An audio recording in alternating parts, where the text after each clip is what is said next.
An Alaskan's perfectly normal Saturday morning.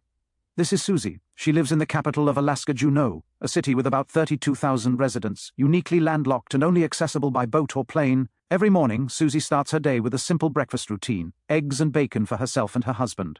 Not too long ago, she often relied on quick, store-bought meals, spending money on convenience. But now, she's on a journey to move away from the instant life and consumerism that once had a hold on her.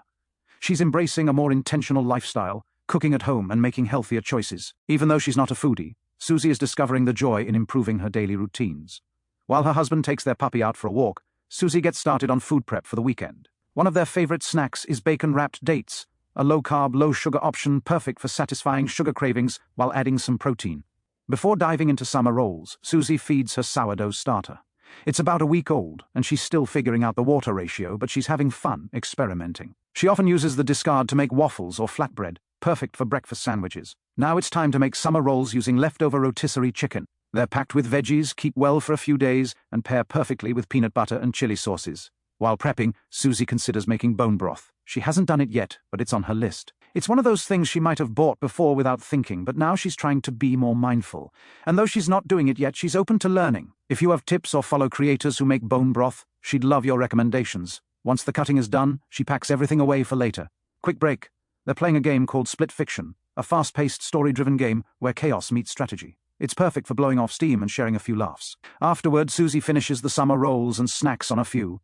Then it's time for some quiet time with the puppy, who's busy playing with a new toy. She spends a little time researching cat training, not because they have a cat, but just out of curiosity. Next up, sugary snacks.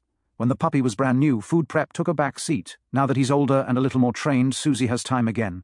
She got back into sugar, shout out to Nerds Clusters, but she's finding new ways to manage her cravings. One way, making sweet snacks at home. It takes more effort than buying candy, but it's tasty, more balanced, and keeps them from running to the store at 8 p.m. for a fix. Before wrapping up this video, not the day, Susie wanted to leave you with something important. She's writing to Alaska's congressional delegation, asking Senators Murkowski and Sullivan to oppose the so-called Big Beautiful Bill, a proposal that threatens to gut key social safety nets for everyday Americans. She's also reaching out about ICE agents operating without identification or accountability. Even in Alaska, far from southern borders, these actions raise serious concerns about constitutional rights. So, here's your reminder: reach out to your local, state, federal, and tribal governments, especially on issues that impact you and your community. Everything is connected. Speaking up matters, no matter where you live.